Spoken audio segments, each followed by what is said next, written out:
Hello everyone, this is Dr. Parul Gohil, consultant dermatologist at NeuroSkin Laser and Hair Transplant Clinic. So today I'll be talking about laser hair reduction.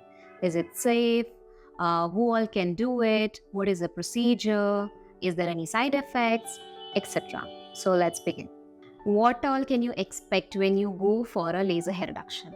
So first of all, when you go for laser hair reduction, the first process is shaving the hair. After shaving the hair, there is something called a gelling. If you have gotten ultrasound done, अगर आपने ultrasound कराया है तो ultrasound के समय जो jelly लगाते हैं वैसे ही जेली लगाई जाएगी आपकी स्किन के ऊपर and then laser hair reduction का मशीन होता है प्रोब, उसको रोल किया जाएगा आपकी स्किन के ऊपर. सो आप जब लेजर हेयर रिडक्शन कराने जाओगे तब आप क्या एक्सपेक्ट कर सकते हो. फर्स्ट ऑफ ऑल आपकी कंसल्टेशन होगी डॉक्टर के साथ. आपके थिकनेस ऑफ हेयर, आपकी स्किन कलर, आपके बॉडी पार्ट जिस पे आप कराना चाहते हो लेजर हेयर रिडक्शन, उसके ऊपर आपके नंबर ऑफ सेशंस डिसाइड होंगे. जैसे कि अगर आपको कोई भी बॉडी पार्ट में कराना है, जैसे कि हो गया हैंड्स, लेग्स, एब्डोमेन, बैक, तो उसमें द नंबर ऑफ सेशंस कितने होंगे? 6 to 8. अब this also depends on the type of the machine. अगर मशीन अच्छा है, जैसे कि डायोड लेज़र हो गया, सोप्रानो लेज़र हो गया, अगर ये सारे मशीन्स हैं तो आपको मिनिमम 6 to 8 सेशंस लगेंगे. अगर आप फेस पे करा रहे हो या बिकिनी एरिया में करा रहे हो तो आपको minimum sessions up to 10 to 12 sessions लग सकते हैं. नाउ कंसल्टेशन के दिन आप पैच टेस्ट भी ले सकते हो. पैच टेस्ट में क्या होगा? अ स्मॉल बॉडी पार्ट में आप लेज़र फील कर सकते हो कि कैसा फील होता है. अब कैसा फील होता है लेज़र? तो it will feel like small small ant bites, as if छोटे छोटे एंड बाइट आपको हो रहे हैं, वैसा फील होगा. It is not at all painful. अब जब लेज़र हेयर रिडक्शन का मशीन, जो प्रोब आपकी स्किन के ऊपर रोल किया जाता है, तो उसकी मैकेनिज्म क्या है, वो कैसे काम करता है, तो उसमें से पर्टिकुलर वेवलेंथ जनरेट होती है. वो आपकी स्किन के अंदर जो हेयर है, अब हेयर के अंदर एक पिगमेंट होता है कॉल्ड मेलानिन, ठीक है, उसको और हेयर फॉलिकल को डैमेज करता है. मतलब डैमेज एज ए रिड्यूस करता है हेयर फॉलिकल की साइज को.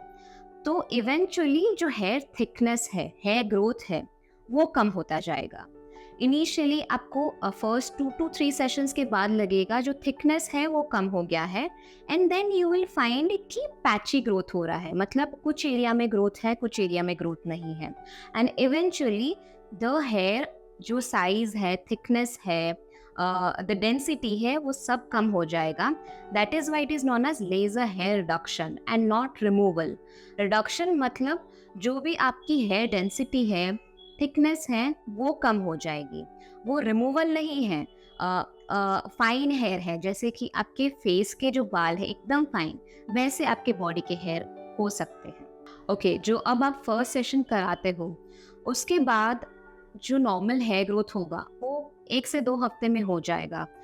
अब 1 हफ्ते और 2 हफ्ते बाद क्या होगा? जो हेयर ग्रोथ हुआ है वो शेडिंग होगा, क्योंकि हमने हेयर फॉलिकल को डैमेज किया है, उसको रिड्यूस किया है साइज में, और फिर से हेयर ग्रोथ आएगा.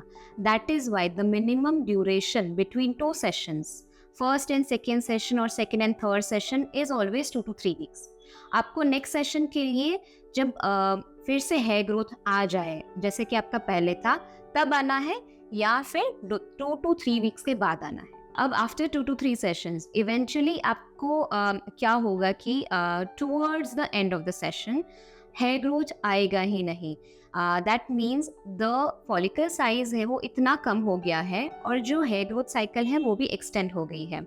तो इसके लिए आपके towards the and the duration between the sessions is going to increase. That means it can take up to 1 month also, 1.5 month also, up to 2 months also आपको लग सकते हैं after 5 to 6 sessions. Now when you come for the first session, doctor है या aesthetician है, वो आपकी skin colour, type and hair growth, that means thickness of the hair, उसके ऊपर जो लेज़र मशीन है उसमें एनर्जी सेटिंग्स करते हैं.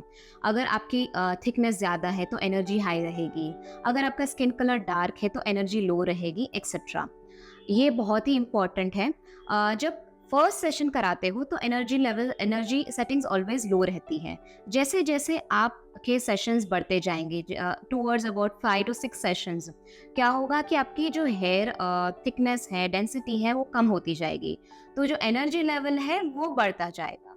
तो टूवर्ड्स द एंड आपको थोड़ा प्रिकिंग सेंसेशन ज़्यादा लग सकता है। Now if you are suffering with PCOS और एनी हार्मोनल इम्बैलेंस और एनी थायराइड डिसऑर्डर, तो आपके जो नंबर ऑफ सेशंस हैं वो इंक्रीज हो जाएंगे, क्योंकि आपको जो कंडीशन है जैसे कि PCOS है उसमें हाइपर ट्राइकोसिस हो जाता है। जो नॉर्मल थिकनेस हेयर की होती है, जैसे कि फेस में चिन की होती है, दिस एरिया अपर लिप की होती है, उसमें थिकनेस ज़्यादा हो जाती है, तो इसीलिए you will require more number of sessions. अब मुझे लोग ये भी पूछते हैं कि क्या मुझे मेंटेनेंस सेशंस चाहिए होंगे, तो yes, you may require maintenance sessions maybe after 1 or 2 years, and maintenance sessions maybe once in a year or once in 2 years you will require. That is maybe after 10 years or 15 years, जब आपके थोड़े थोड़े hair growth आने लगेंगे। इसीलिए इसको reduction बोला जाता है कि हेयर डेंसिटी को रिड्यूस करता है। वापस हेयर ग्रोथ हो सकती है बट बहुत फाइन हेयर ग्रोथ होगी, और वो भी आप मेंटेनेंस सेशंस के थ्रू कम कर सकते हैं। Now, can men do laser hair reduction? Yes, obviously they can do. तो मोस्ट कॉमनली जो मेरे पास जो मेल्स आते हैं लेजर हेयर रिडक्शन के लिए, दे mainly come for beard shaping. अब बियर्ड शेपिंग में क्या होता है, जो अनवांटेड हेयर है जो चीक्स पे आते हैं उसका आप लेजर हेयर रिडक्शन करा सकते हो ताकि वो परमानेंटली रिड्यूस हो जाए। आप फुल बॉडी का भी करा सकते हो, जैसे कि चेस्ट हो गया फॉर मेन, आर्म्स हो गया, लेग्स हो गया, you can do any body part and it's absolutely safe. Now, what are the precautions that you need to take? जब आपका लेजर हेयर रिडक्शन हुआ है उस दिन से 24 आवर्स तक please do not go for swimming, gymming, do not go for excessive sweating, क्योंकि उससे आपको थोड़ा सा इरिटेशन हो सकता है। आपको मॉइस्चराइज़र लगाना है थिक, जो सेरामाइड्स में रिच हो, ताकि आपको इरिटेशन ना हो। The other thing is do not go for waxing और थ्रेडिंग। अगर बिटवीन द सेशंस में आपको थोड़े थोड़े हेयर ग्रोथ आते हैं, आपका कोई इवेंट है, फंक्शन है, आप नहीं आ सकते हो दूसरे सेशन के लिए, तो प्लीज़ उसको शेव कर दो। डो नॉट एप्लेट और थ्रेड, रूट में से नहीं निकालना है बाल को। Now, the most commonly asked question which I often get asked, that is there any side effect of laser hair reduction? So no, absolutely no, it is completely safe. Why? Because जो energy आती है, wavelength जो produce करता है laser hair reduction machine, वो सिर्फ आपके hair follicle को टारगेट करता है, it does not affect your skin. तो आपकी स्किन लूज नहीं होगी, कोलेजन डैमेज नहीं होगा, सैगी स्किन नहीं होगी। These are absolutely it is absolutely safe and there are no side effects. Now, the rarest of the rarest side effects of laser hair reduction is the laser burns, but it can be avoided if you choose a proper clinic, if you choose a proper doctor, that is a dermat, and a proper technician. The energy levels should be proper. That can be done only by a trained doctor or a technician. So that is why you should always choose your clinic rightly before getting your laser hair reduction done. So that was all about laser hair reduction. Please go ahead and do it. It's absolutely safe. Thank you for watching. Stay tuned.